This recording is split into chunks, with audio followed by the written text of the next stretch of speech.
My name is Samantha Svanda, and I'm a Mandela Washington Fellow of 2019. I was at the University of Delaware. I come from Zimbabwe, and I'm a disability rights advocate in my country.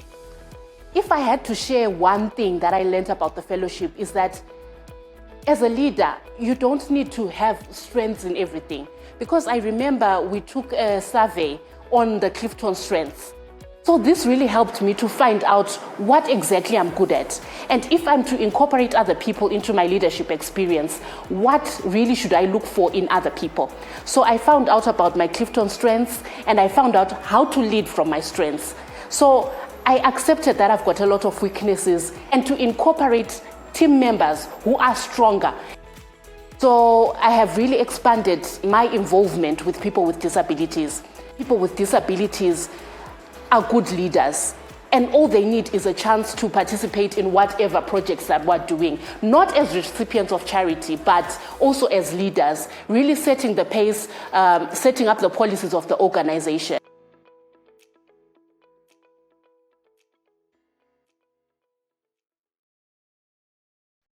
Welcome, everyone.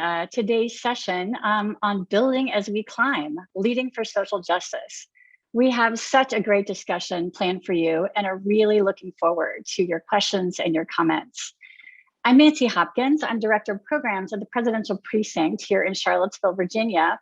And we have been a proud host institute of the Mandela Washington Fellowship since 2014. We participate in the Leadership and Civic Engagement track, and I'll be serving as our moderator for the session. I'd like to extend my special congratulations to all the 2021 Mandela Washington Fellows. You have shown such tremendous leadership and focus during this exciting and intense fellowship. And the summit is really a culmination and a celebration of youth. And we cannot wait to see where this leadership journey takes you. And I'd also like to offer my warm greetings to other friends, colleagues, and honored guests who have joined us today. And we are so glad that you are here. I'd also like to welcome our three distinguished panelists here to our virtual stage and get this conversation started. Nisha Anand, the Chief Executive Officer of Dream Corps, Abby Wamimo, the co-founder of Isusu, and Ambassador Rama Yad, Africa Director at the Atlantic Council. So today we are going to talk about social justice, which at its core means the need for societies to prioritize equal access to economic, political, and social rights and opportunities. And we all know that issues like race, class, gender, geography, disability, sexual orientation, and other issues are interconnected and overlapping. So we need to consider all of these factors when we talk about rights and opportunities. Powerful social justice movements are intersectional and address the full range of ways that discrimination, oppression, and disadvantage play out in our societies. Now, the intersectional nature of social justice was really brought to the fore in the global arena in spring 2020, when the Black Lives Matter movement brought global awareness and attention to the challenges that Black Americans continue to endure here in the United States. And it sparked solidarity protests all around the world, including on the continent, where people marched and highlighted social justice challenges in their own country context. It really created space to challenge the status quo and to look at the issue of intersectionality, and most importantly, to offer a vision and concrete solutions for change.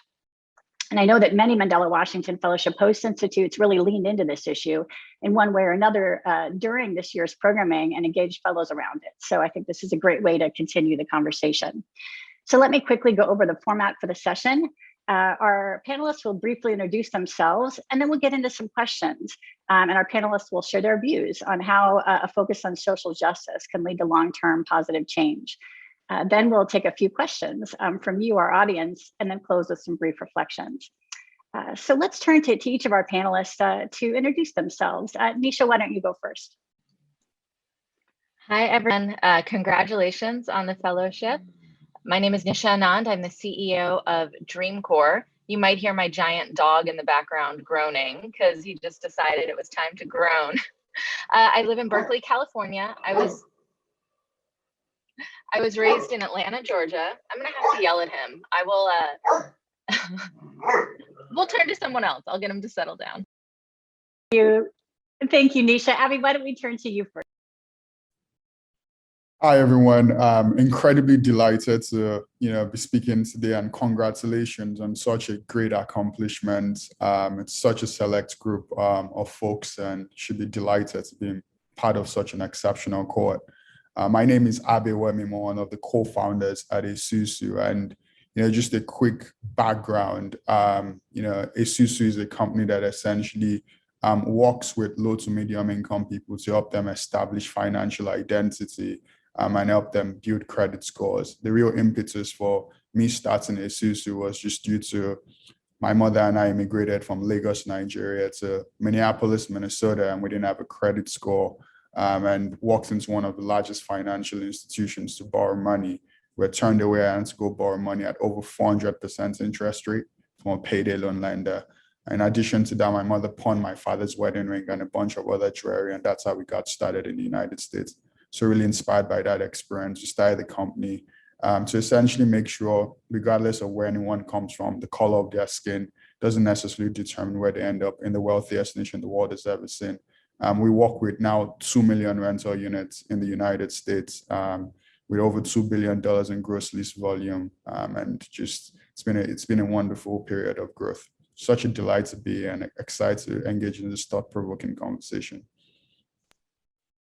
Welcome, Abby. Back to you, Nisha. Thank you. Sorry about that. As I said, I'm the CEO of DreamCorps. I'm out here in California, so it's quite early, and my dog has just woken up. So I run a social justice national nonprofit called the DreamCorps. We work on criminal justice, climate, and tech equity, bringing more diversity to the tech sector. And we say that we're closing prison doors and opening doors of opportunity. And in my lifetime, I've been able to be an outside agitator, protesting and working on a variety of causes. I was a young activist, a student activist in high school and in college. And I've also been on the side working on legislation in DC. So I've seen all different ways for social change to happen. And what I know, and why I'm glad to be here, is that civil rights and social justice have to include everybody for it to work. Thank you. Thank you, Nisha. I'll turn the mic over to Ambassador Yad. And Ambassador Yad, since we're among friends, I'm going to call you Rama, if that's okay. Okay, thank you, Nancy. Hi, everyone. Very happy to take part in this tremendous panel. Congratulations for the Mandela Fellowship. You choose to focus on social justice today, and it is a very good idea. I am the director of the Atlantic Council's Africa Center and a senior fellow for the Europe Center as well. I am also a teacher of African affairs at the Mohammed VI Polytechnic University in Morocco and at Sciences Po Paris. Prior to joining the council, I was a consultant for the World Bank, advising the institution on education and youth, human capital, and disability issues in Africa. My main experience was over a decade. I have been working for the French government as a Secretary of State for Foreign Affairs and Human Rights, and Deputy Minister for Sports, and then ambassador to UNESCO for France. So I'm very happy to be here because during my whole career, I have prioritized the rights, the human rights, of course, women's rights, young people rights, handicapped persons rights. I have focused all my action on discriminations. So really, I'm happy to be here. And the council is an important think tank in Washington, D.C. That is focused on foreign policy and how we can do the right thing to put, for my, according to me, how we can do to improve policies, policy-making decisions on human rights and And that is very important to me. So that's why I'm so happy to be here today. Thank you. Great, thank you for those introductions and for giving us some insight into the social justice focus and lens through which you tackle your work, and also a little bit about your personal story, your why. So we also really appreciated hearing about that. I wanted to follow up with a question about intersectionality and why this is important in the concept of social justice. And specifically, would love your insights on how you take an intersectional approach in your day-to-day work. How do we move this from a concept to a day-to-day practice, something we wake up every day and do? Abby, maybe you want to address this one first, and then we'll go over to our other two colleagues. Yeah, I think it is quintessential to have, this concept has been a day-to-day practice. One of the way I essentially go about this in my life, I had experience in the private sector working in investment banking and mergers and acquisition. But what we need to understand is the status quo isn't sustainable. And a lot of the things we're trying to do is inextricably tied together. What fundamentally ties us together predominantly in the world today is, capitalism, right? But one of the ways I wake up, I can speak to my own experience every day, is challenging that status quo and creating something which I call, justice capitalism. It's this concept that we should create a system that's fair, equal, right, and equitable to everyone. So, in my mind, that's one of the ways I wake up every day in the morning saying, look, the status quo is not sustainable. How can I have my lens of justice to make sure that happens? And that permeates through the work we do at Esusu by, keeping folks in their homes, especially during these dire times when millions of households are on the brink of eviction. So as you go about your life, the biggest thing is just all about connecting the dots. That's what I consider as important. And if you connect the dots and just don't sort of bifurcate certain issues, you can actually see the interconnectedness in terms of what's going on. That's usually a good starting point. Great, thank you for those insights. How about you, Nisha or Ambassador Yad? Sure, I think I understood it from a young age. I think we're all intersectional people. My parents immigrated here from India. I grew up in the South in the United States, which was in the 70s and 80s, very segregated. And as an immigrant who didn't fit in to any community, everything I did was intersectional.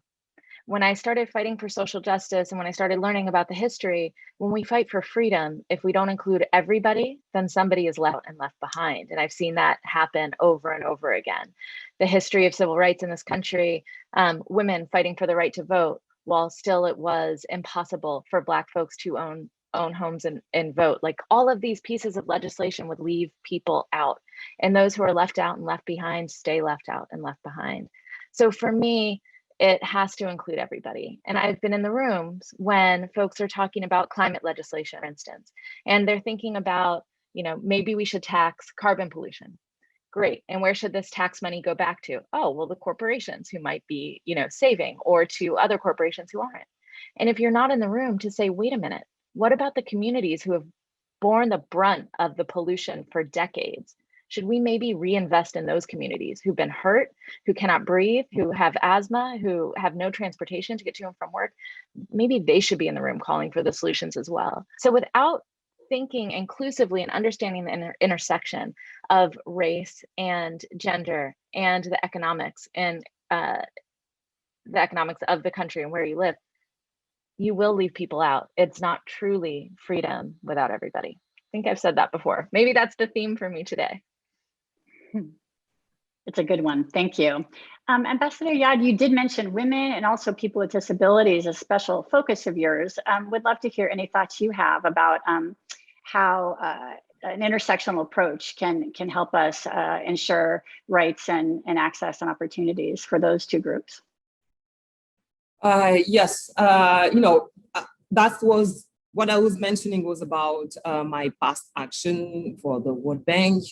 Now my job is about the African continent.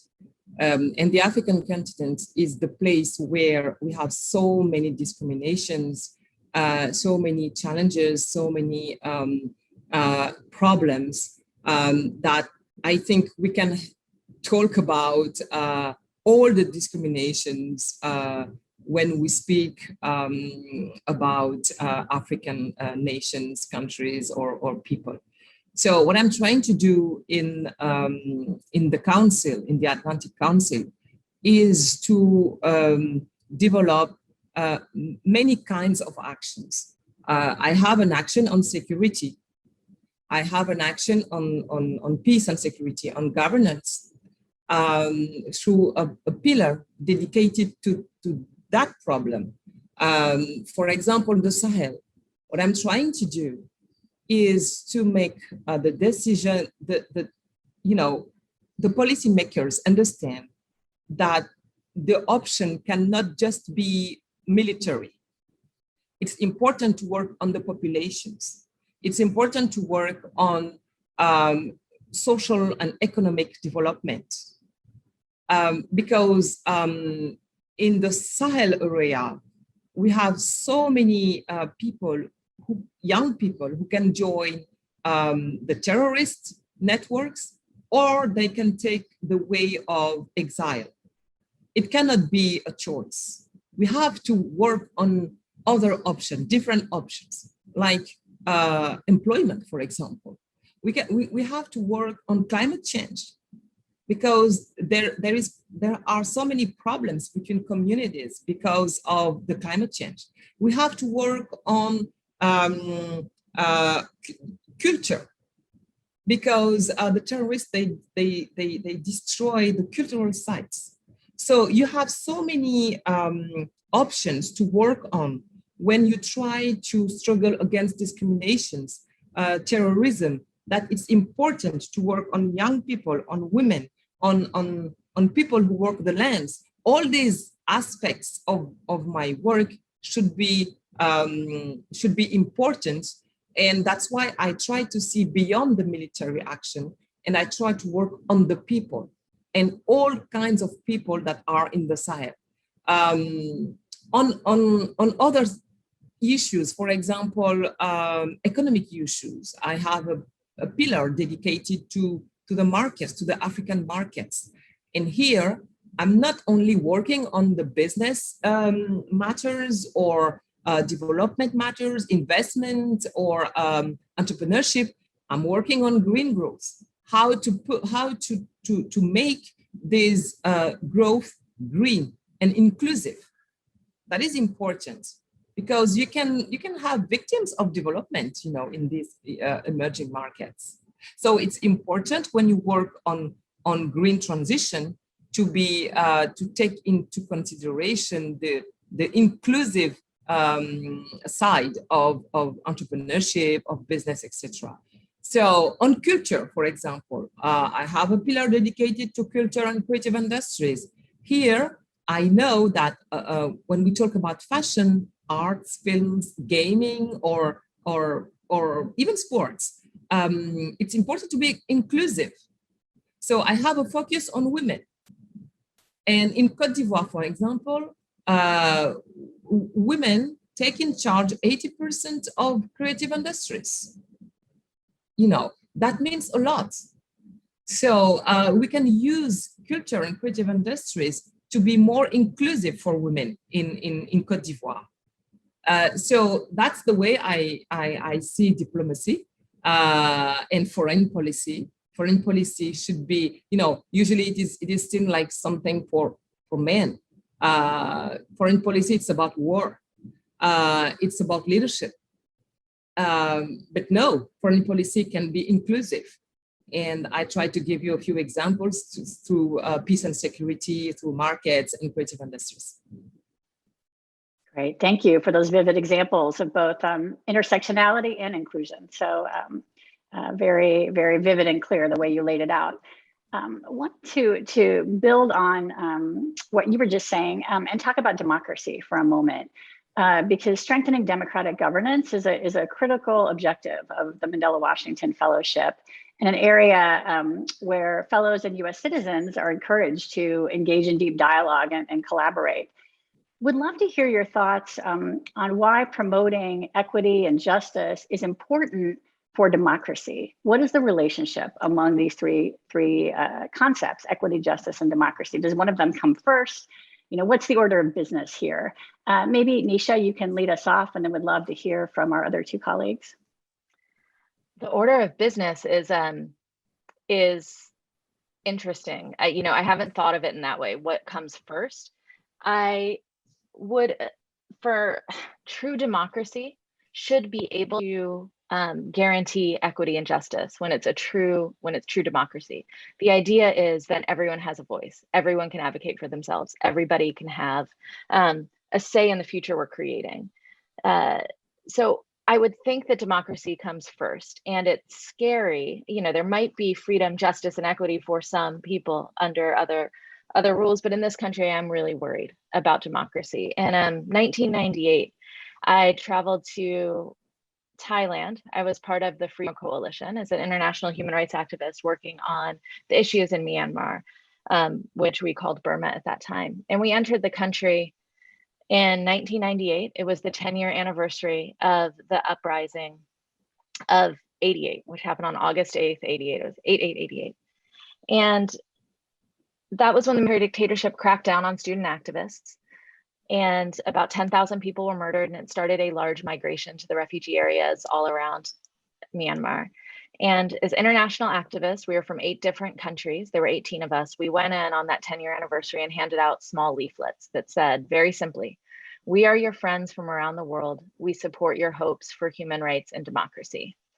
That's all it said. And as many of you know, in a military dictatorship, and definitely in Myanmar, that was elite to have a leaflet that said that, to have the words democracy written anywhere in the country. There were no books that had that word, the newspapers.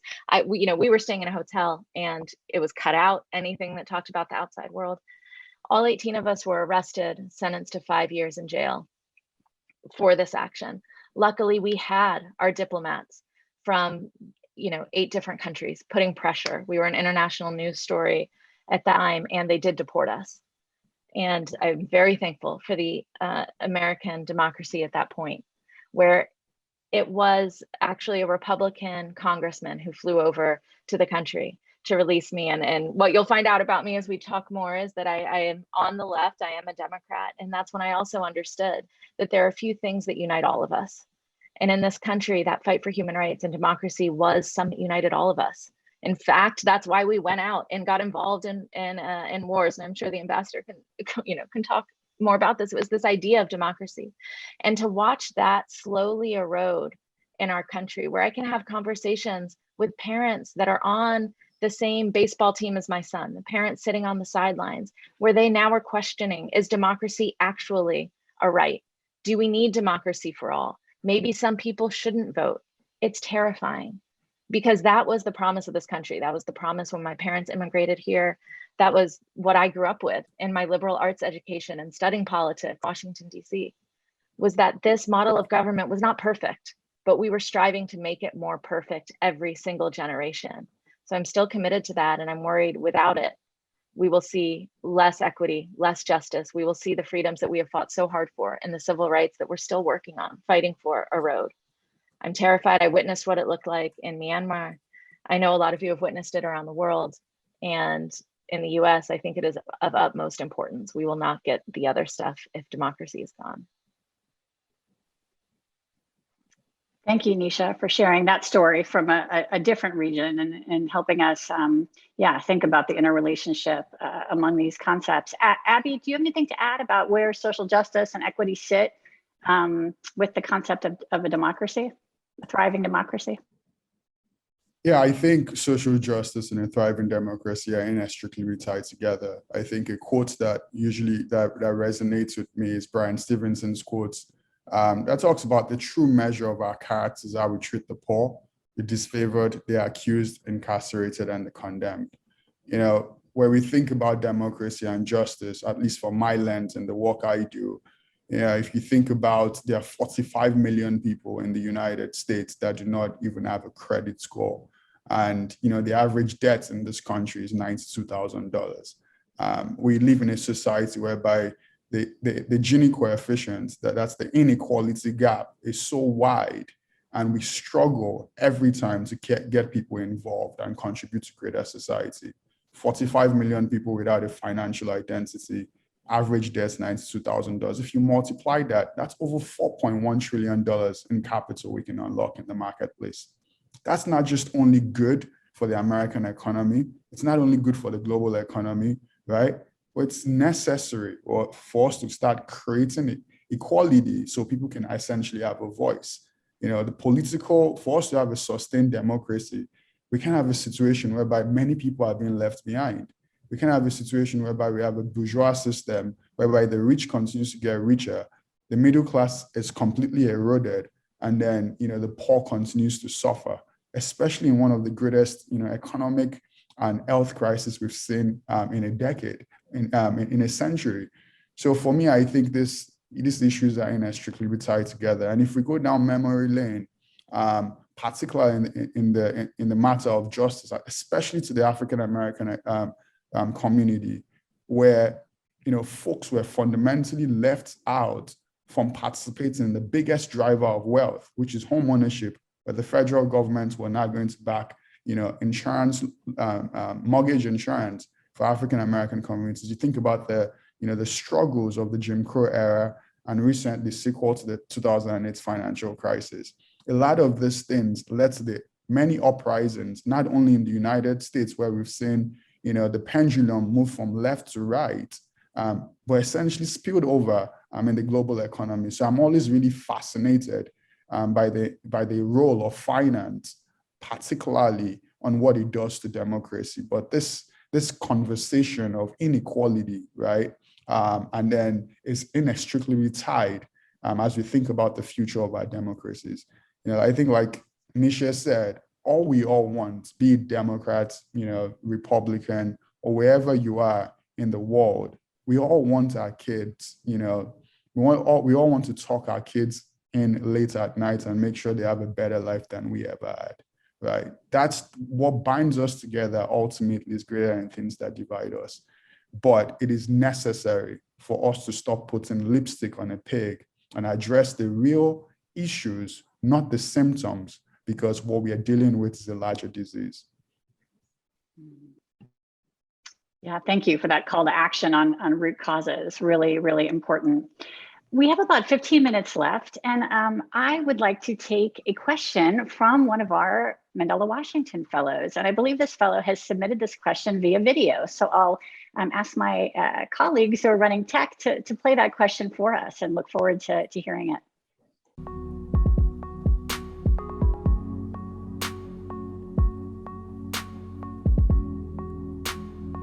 My name is Thokozile Ntlumayo from South Africa.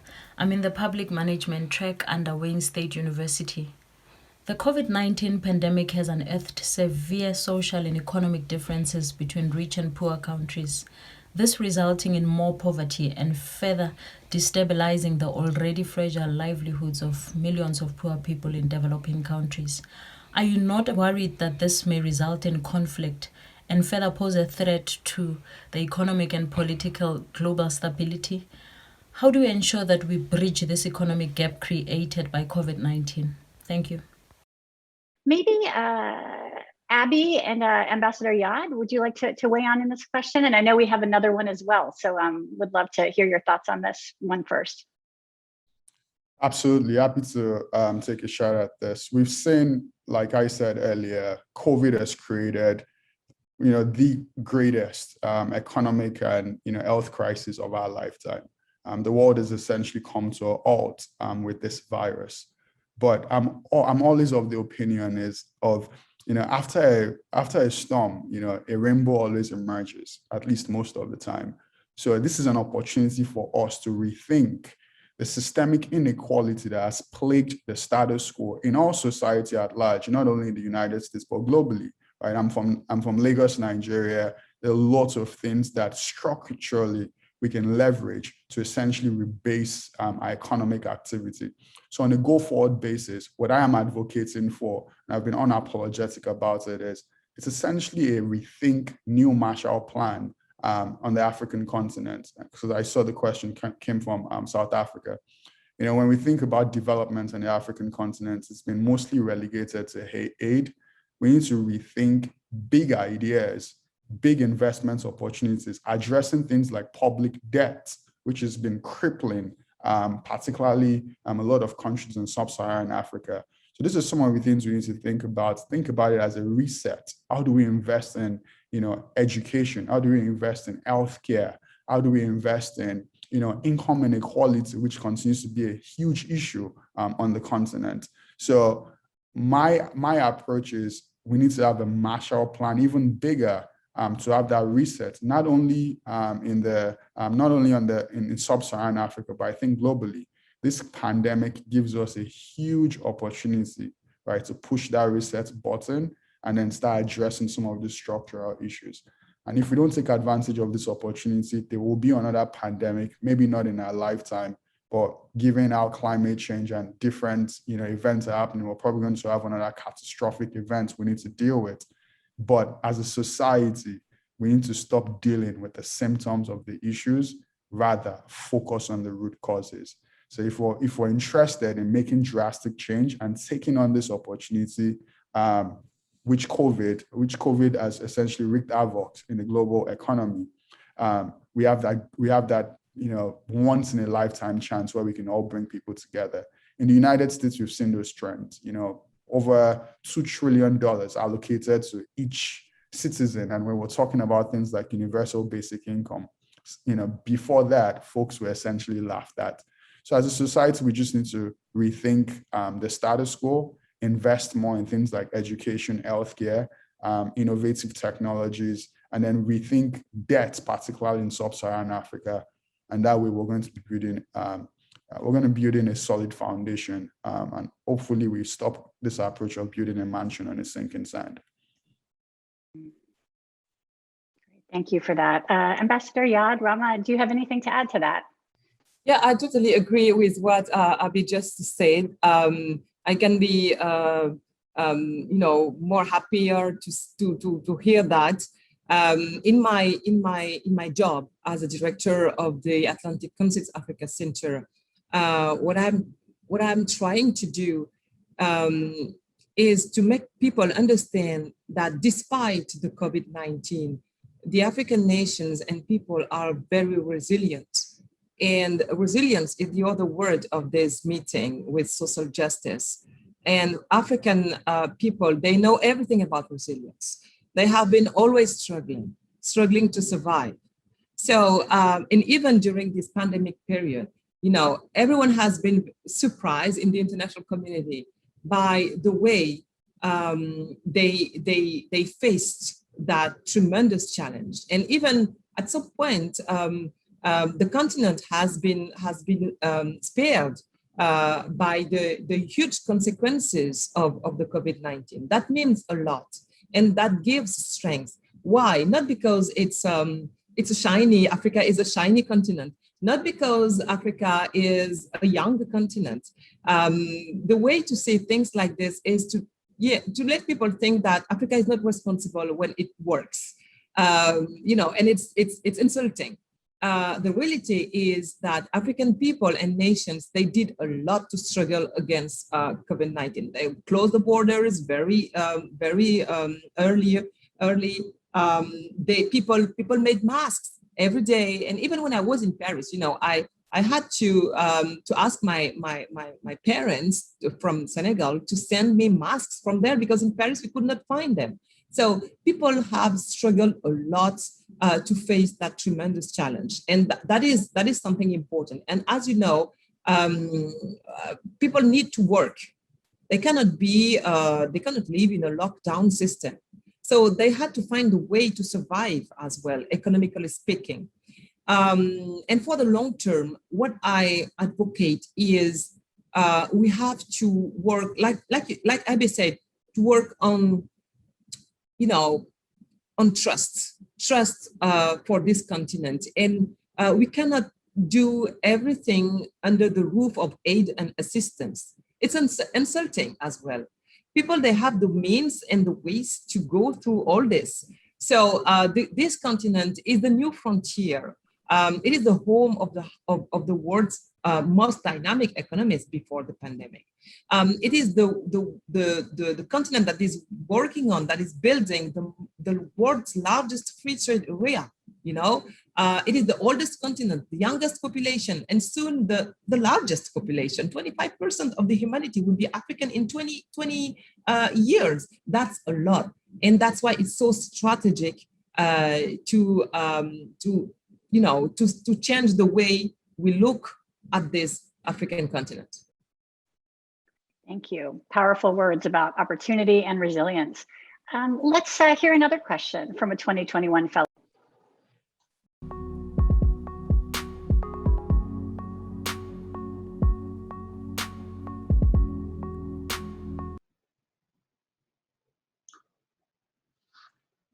Hello, my name is Jean-Claude. I'm from Rwanda. Mandela Washington Fellowship 2020-21. Plus date of Appalachian State University, North Carolina. I'm in cyclical track engagements. I have one question I want to ask. It's a question which is related for personal disabilities, because I'm working with personal disabilities in Rwanda. What is the main approach the US government used for supporting personal disabilities? Is any support they did for centers home caring for personal disabilities? I want to know if there's any support for supporting centers home caring for persons with disabilities in the USA. Thank you. Jean-Claude raises a question about, it is related to intersectionality, people with disabilities and support for them here in the United States. I don't know, Ambassador Yad or Nisha, thoughts about this? Nisha, go ahead, since I just spoke. Sure. You're welcome. You know, in the US, nothing has, in terms of civil rights and human rights, nothing has been given without struggle from the outside, agitation from the outside, and humanization of the issue. And people with disabilities, there are still, as you've seen, Jean-Claude, a lot of rights that are still not extended to people with disabilities in this country. But it has been a long, hard journey. And we have to, usually say the formula here in the US is humanization, agitation, and then legislation.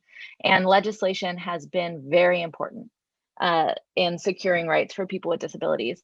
And laws started being passed, things like architectural building codes to make buildings more accessible for people in wheelchairs. And then there were, of course, different regulations for people who couldn't hear, with closed captioning on TVs and sign language at events, and things like this were legislated. It wasn't just that everyone decided it was time to include people. And we know that with the civil rights movement for Black Americans and women's rights movement and all of these movements, LGBTQ in this country as well, it has been fought and it has been legislated. There is still a lot more to do. I look at the 1990 Americans with Disability Act as being a pretty sweeping piece of legislation that started pushing this issue. But of course, in local areas, the discrimination is still there. Mental health is one of the final things I think we are not good at in terms of people with disabilities. Right now, mental health crises are usually dealt with by police and prison. That doesn't make any kind of sense. And so I look at legislation and us having to move forward with how we respond to people in mental health crises as well as people with physical disabilities.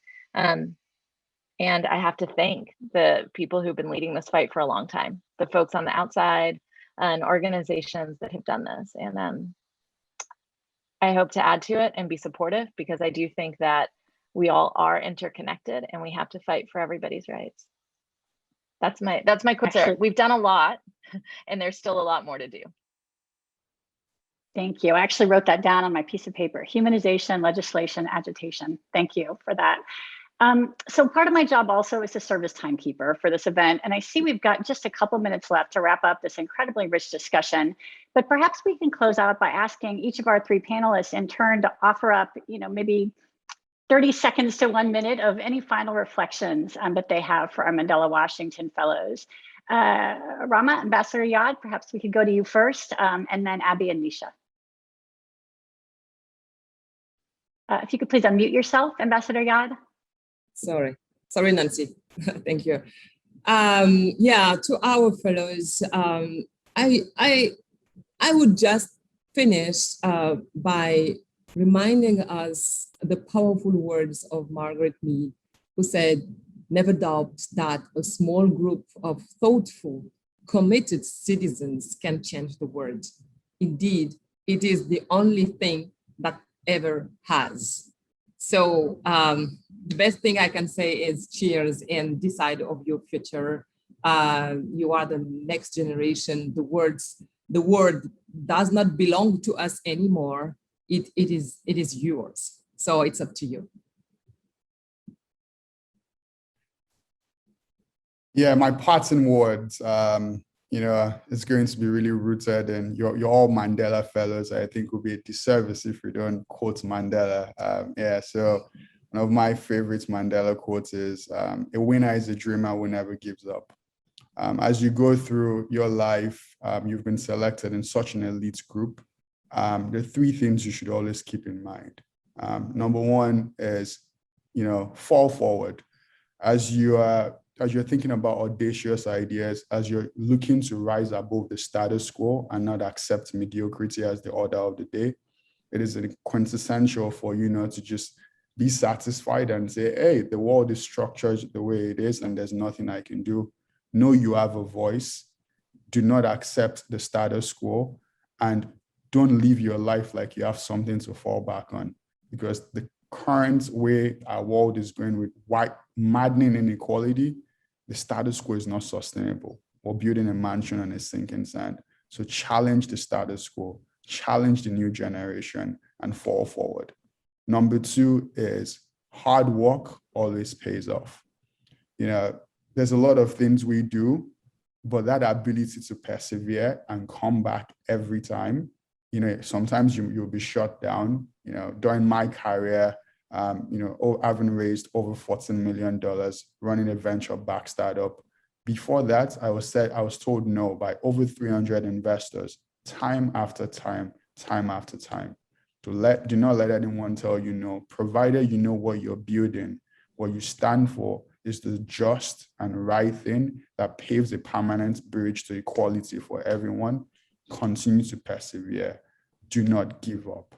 And the last thing I would say, to you, as you navigate this complexity of life, is just be inquisitive and see the good in others. This ability of having compassionate inquiry and having moral courage is very, very important as you navigate life. You're going to meet people that are fundamentally different than you are, and that's okay. Your ideas will be different. But it's this ability to come together and say, what binds us together is greater than what separates us.